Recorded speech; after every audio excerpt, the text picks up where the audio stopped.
Na falni se ishim duke u fusur pak në Shokufjori, ke harruar të hapësh mirë kremin. Pa boj, Shokufjori. Po të hapja mirë kremin, Rozi, që të dalësh bukur në televizor. Regjia një pjanë të parë Se ti je artiste, moj Rozi, je artiste. Po ti je autore mbi të gjitha dhe të drejtat e tua mbrohen me ligj. Më falë, Shokufjori, një pjanë të parë regjia. Unë jam autore dhe ligji ma mbron të drejtë. Ti duhet të dish që ke edhe një agjensi të administrimit kolektiv që të përfaqëson, Rozi. Faleminderit shumë. A e din artistët shqiptarë se nga cila agjensi e administrimit kolektiv përfaqësohen, pra cila është agjensia që mbron të drejtat e tyre? Ja, do ta ndrosh këtë. Cila agjensi është ajo agjensi që na pin gjakun, Shokufjori? Çfarë kemi transmetuar mbrëm pikërisht me të drejtat e autorit. Kemi folur mbrëm për ligjin e të drejtave të autorit, se si funksionon në Shqipëri, se sa agjensi të administrimit kolektiv operojnë në vendin tonë, por, për fat të keq, ende artistët nuk marrin një kacide leku. Mëndin të lekët e ka. Mëndin të lekët, për lekët nuk e asë, që jeni me Rozi Vondish, po çfarë artist jeni, çfarë artist jeni, agjensi për çfarë duam, të më bëj këngë apo tekste do t'i bëj vetë, do t'i bëj vetë. Ju e dini cila është agjensia e administrimit kolektiv që ju përfaqëson ju dhe të drejtat tuaja në treg? Në fakt, kur kam marrë vesh emrin e agjensisë dhe të personit që e drejtonte dhe përfitonte nga të themi transmetimi i veprave jo thjesht të mia, po të gjithë artistëve, më zhdukur emri më i panjohur në botë. Edhe absolutisht unë mendoj që është bërë një abuzim shumë i madh, se edhe në rastin kur unë nuk jam interesuar vetë për të ditur se ku duhet të përfshihem unë apo nga kush të themi agjensi unë përfitoj para prej veprës apo punës time, jam e bindur që gjatë gjithë transmetimeve të këngës time këto para dikujt i kanë shkuar. Unë kam marrë vesh që ka njerëz që përfitojnë domethënë nga kjo gjë, por unë kur. Nuk mund të ndodhi që sikur në një ditë të gjithë këtyre viteve që ka funksionuar kjo agjensi, mos ketë qenë emri im aty në transmetim. Dhe nga ky moment unë duhet njoftohesha dhe të thuaj që Manjola, kjo është pjesa jote e punës tënde.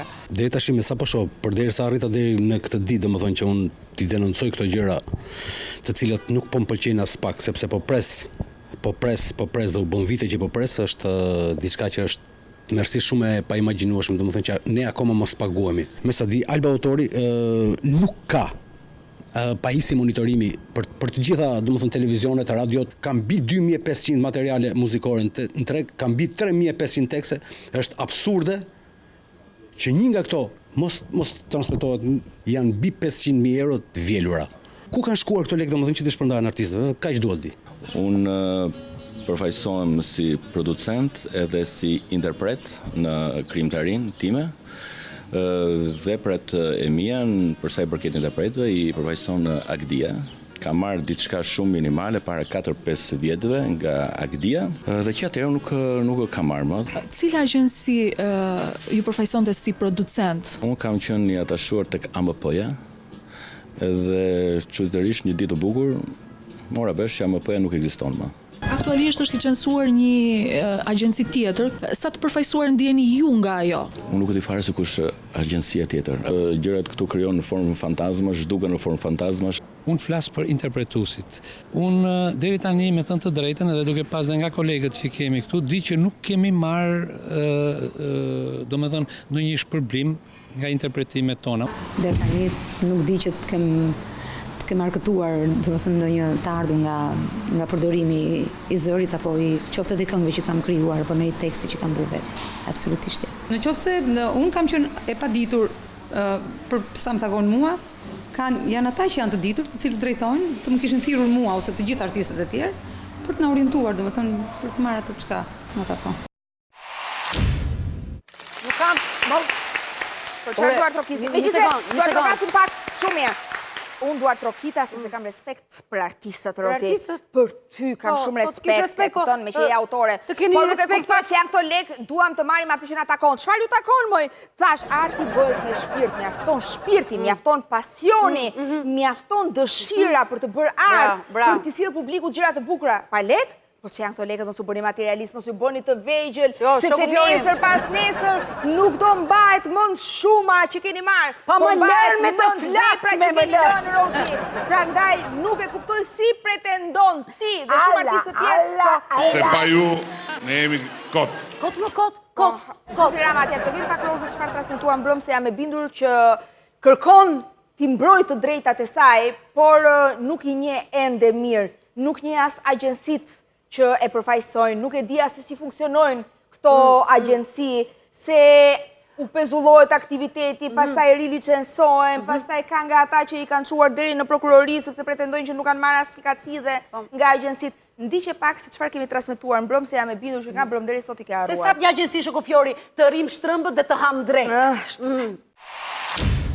Agjencia Alba Autore, licencuar edhe kjo nga Ministria e Kulturës, si Agjencia e Administrimit Kolektiv për të drejtat e autorit, është një organizat jo fitimprurse, objekti veprimtarisë së cilës është mbledhja e të ardhurave për përdorimin e veprave në fushën e muzikës dhe audiovizualit për veprat vendase dhe të huaja.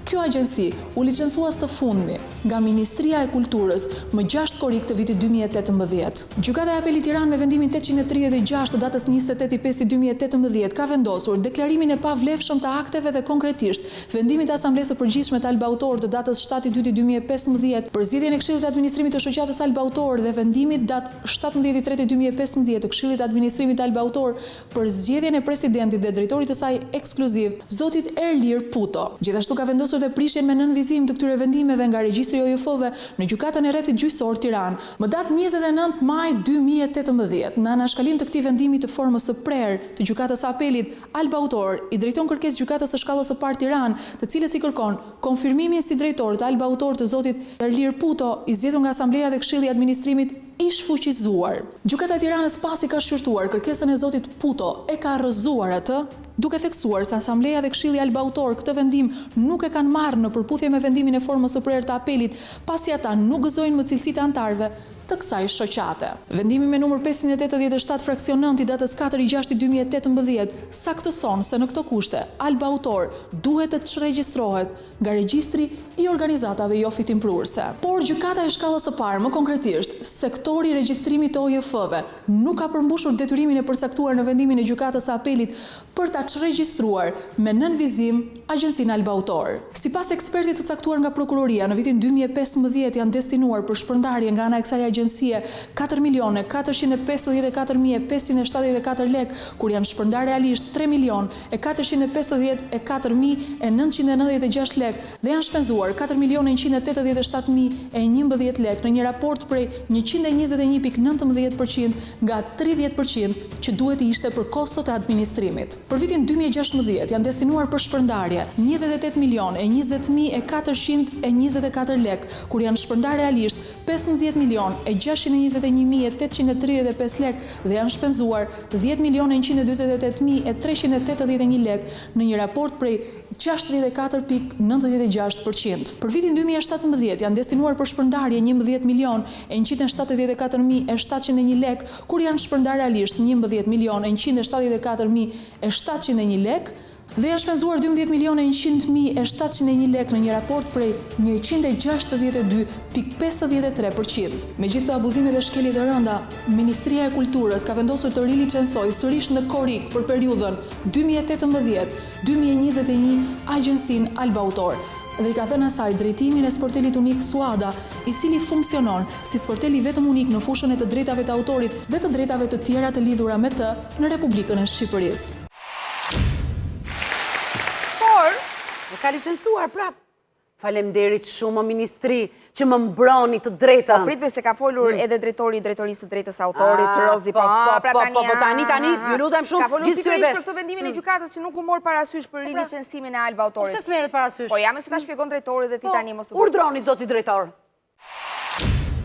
Udhëzimi numër 5166 për kriteret e licencimit të agjencive të administrimit kolektiv në kreun 2.1b përcakton se për të licencuar agjencia duhet të depozitojë një ekstrakt nga gjykata i cili ka të përcaktuar gjendjen e regjistrit të saj si OJF dhe se kush janë organet drejtuese të saj, si Këshilli, Asamblea dhe Drejtori. Po si ka mundësi që Alba Autor nga vendimi i formës së prerë të apelit i kishte të shfuqizuara organet drejtuese dhe ka kapërcyer këtë parashikim të detyrueshëm ligjor sipas këtij udhëzimi? Edhe nëse agjencia Alba Autor do ta ketë mbajtur të fshehur këtë fakt për Ministrinë e Kulturës, duhet të ishte kjo e fundit që të kërkonte dokumentacionin sipas udhëzimit. Si është rilicencuar Alba Autori kur ka një vendim gjykate të formës prerë që ky nuk ka këshill të konstituar, pra është i shfuqizuar, si mund të rilicencohet? Se nuk e kam idenë për këtë pjesë. Nuk jeni të informuar ju si ministrisë, kjo është një shkelje shumë e rëndë faktikisht që ta rilicencosh. Nëse ka një vendim gjykate të formës prerë që e shfuqizon këtë agjenci deri në ngritjen e këshillit ose në konstituimin e këshillit të ri, është një shkelje apo jo?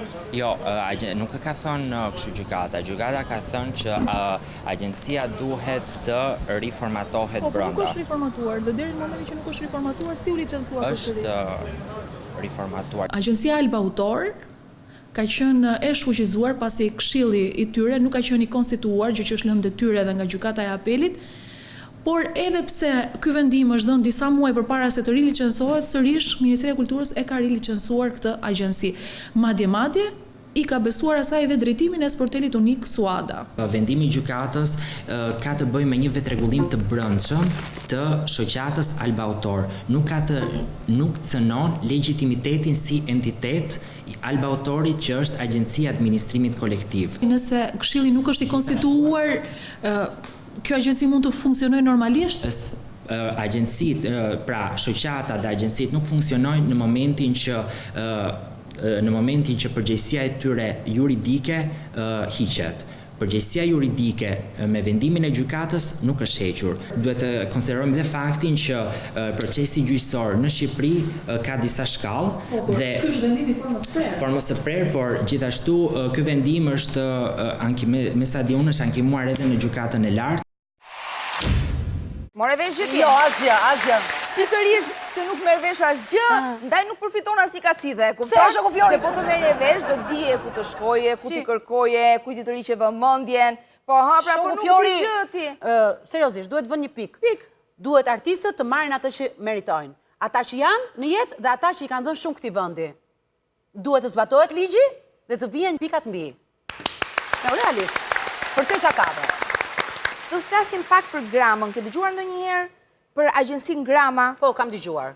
Agjencia Grama është licencuar nga Ministria e Kulturës për herë të parë në vitin 2018. Të shohim pak se si është licencuar dhe si funksionon kjo agjenci.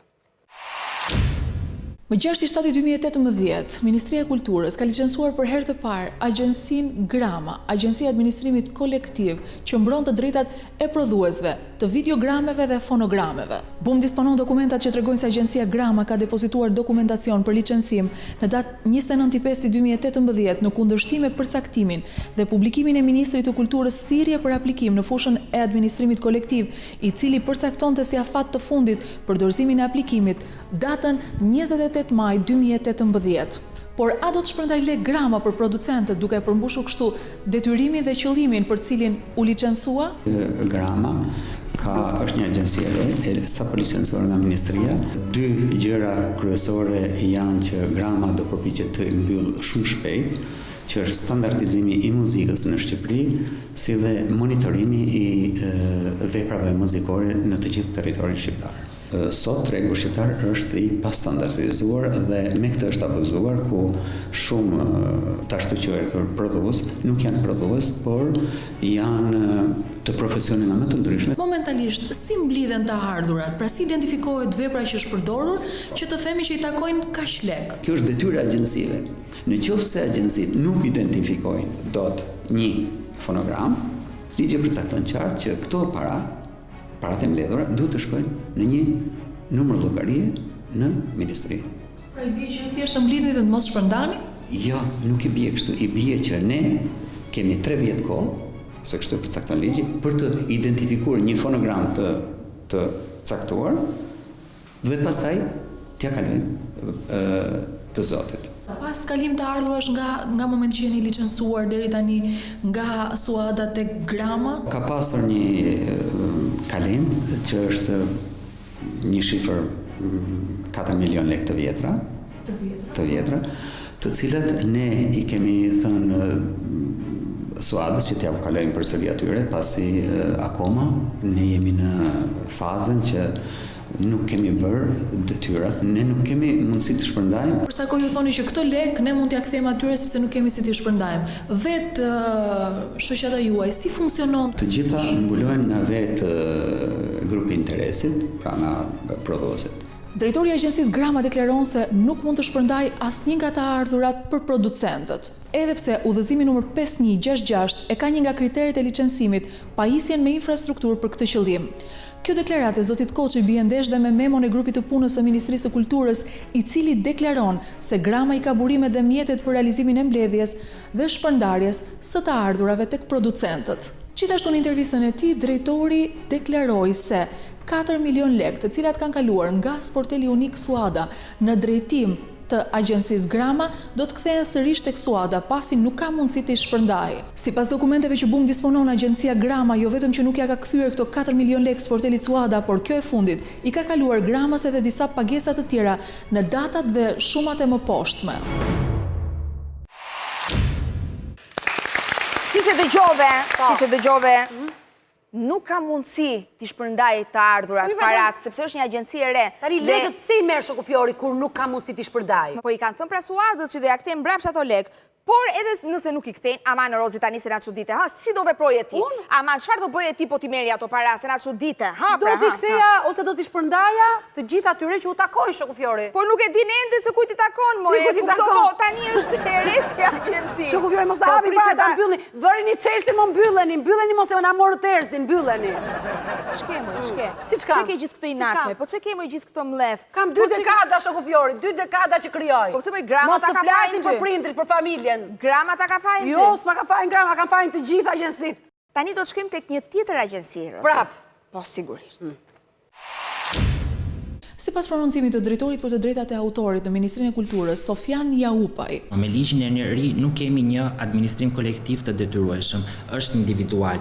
Mbledhja e të ardhurave nga agjencitë e administrimit kolektiv bëhet në bazë të listës së anëtarëve që ata përfaqësojnë dhe në bazë të listës së veprave që këta anëtarë kanë përcaktuar që kjo agjenci do të mbledhë të ardhura. Por nga të dhënat e BUM rezulton se sporteli unik Suada mbledh nga përdoruesit për të gjitha veprat që përdoren dhe jo vetëm për ato që ka kontrata.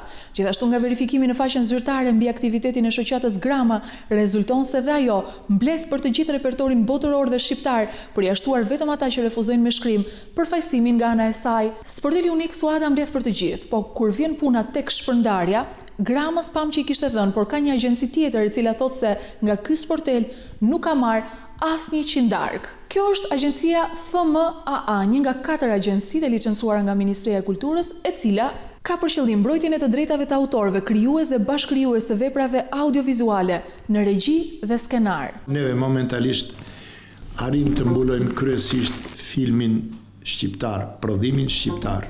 Një projekcion filmi ka një tarif, fjala vjen.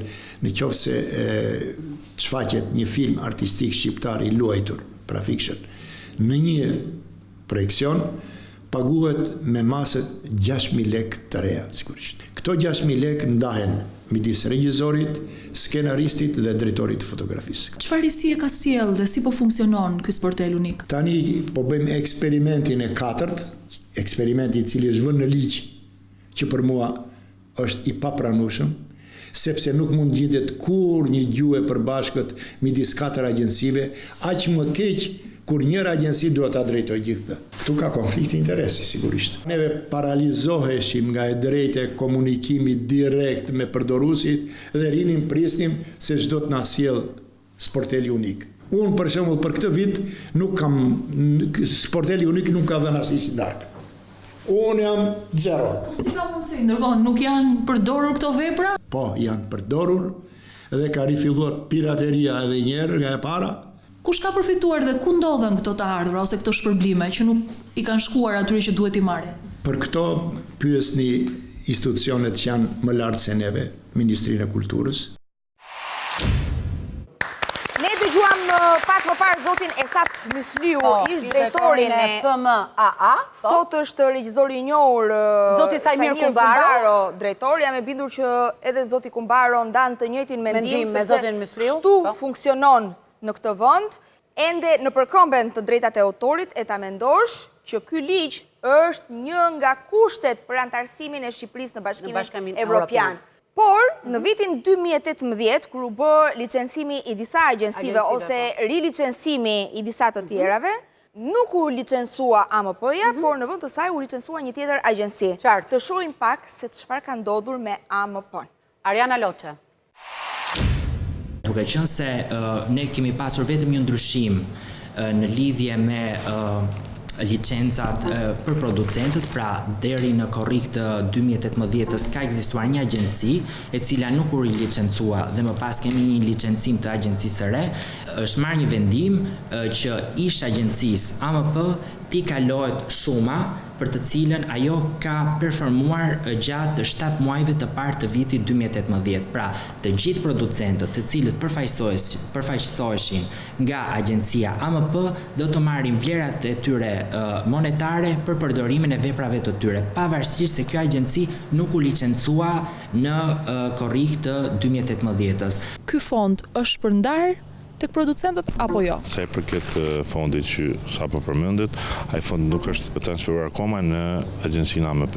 Është marrë vendimin në tetor dhe ka pas afat për të ekzekutuar deri më 30 nëntor 2018-s, ky nuk është ekzekutuar. Sa i përket vendimit të Ministrisë së Kulturës, ka qenë, mos gabojmë, deri në fund të janarit. Po as ky vendim nuk është ekzekutuar. Arsye nuk e di. Por për sa i përket interesi ka qenë shumë i madh sepse janë shumë anëtarë që presin këto të ardhura, se është pjesë e tyre dhe biznesi i tyre. Sa është ky fond? Atëherë është 8.200.000 të reja. Jeni vlerësuar për një performancë të mirë. Çfarë ka ndodhur? Edhe performancë e mirë dhe nga ana tjetër jeni nxjerr jashtë tregut. Ne arritme për afërsisht 4 muaj të mbledhim në terren rreth 420-470 milion lekë të vjetra. Që këto para është duken pa lanë gjurmë. Arsyen të flasin ato që bën këtë gjë, dhe arsyeja që bën këtë gjë faktikisht i dha përgjigje edhe vendimi i gjykatës. Çfarë vendosi gjykata? Gjykata vendosi që ministria ka marrë vendim gabuar. Ajo gjëja që ne na shqetëson më shumë dhe që është shumë problematike për këtë lloj tregut është sepse pas vendimit ato subjektet që janë licencuar nga ministria, që është Suada apo Grama, po vazhdojnë dhe mbledhin të ardhura, po mbledhin edhe në emrin tonë. Një kohë që ligji ka shumë të qartë që duhet mbledhin për ato që përfaqësojnë. 92% e tregut shqiptar sot është regjistruar pranë agjencisë AMP dhe asnjë nga këto nuk ka dhënë as tërheqje apo largim në mënyrë individuale apo në një agjenci tjetër. Mua natyrshëm më lind pyetja, Rozi, që do ta bësh ti, por që po e nisun. Ai fondi që duhet të merrte AMP-ja, ku shkoi më? Ku shkoi? Nuk e di shoku Fiori. Pikërisht me datën 6 korrik.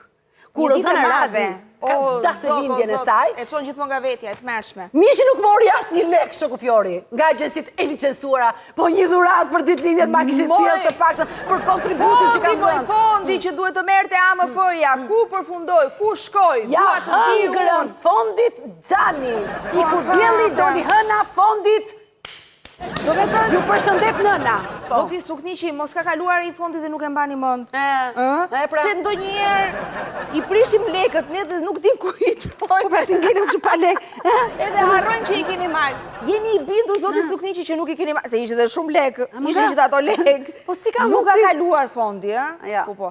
Asnjë vendim nuk është ekzekutuar, ose mund të ketë kaluar me shoku Fiori, kemi qenë ndeshët dhe se mbaj mend. Gjithë ato lek, AMP-ja. Ç'kishe bërë ti me ato lek? Po, pse do t'ja kalojnë lekët AMP-s? AMP-ja është harruar tashmë për ta. Po, pra licencën nuk e mori në 2018-ën, dashka dhe para... AMP-ja është përrall nga e kaluara që dhe ju mund t'ja keni marrë ato para dhe përrallës. Pam edhe sot se si shkelen, Rozi, të drejtat e autorit, se si funksionojnë, se si operojnë në treg agjensit, se si hiqet licenca një agjensie dhe i vendoset një tjetre, se si shkelen ligjet pa pik problemi. Vjedhje. Tani ju e thatë, zoti Rama, nuk thash gjë unë, por mirë që është kele ligje, po se si fyen artistët, kjo është... Kush merret me artin në këtë vend? Nuk ka të bëj paraja si sa ka të bëj ajo që ti e fyen një artist. Një artisti që ka të ka shumë t'i vëndi. Rëndësishme është që një komunitet fare i vogël, që merren me administrimin e këtyre agjensive, përfitojnë diçka. Kaq, të gjithë duan të jetojnë më. Por, kam thënë, e rëndësishme është që ty do të të mbahet mend arti, Rozi. Parat nuk i has, qeni të kam thënë, mos u bëj materialistë. Tani diljash. Arti, por... Ne nuk do ta lëmë me kaq. Sigurisht që do vazhdojmë ta ndjekim këtë çështje. Ligji i të drejtave të autorit duhet patjetër të funksionojë, sepse në këtë vend vërtet ligjet gjithmonë janë bërë për të shkelur, por nuk mundet të nëpërkëmben artistët. Nuk mund të luani me dinjitetin e artistëve, me integritetin e tyre, nuk mundet të talleni me talentin, me mundin dhe me sakrificën e artistëve shqiptarë që përpiqen të bëjnë art edhe në këto kushte kaq të vështira. Nuk kemi parë asgjë akoma. Gjithsesi, nuk do ta lëmë me kaq. Ky është një premtim i BUM dhe i televizionit Ora. Faleminderit që na ndoshët, natën e mirë.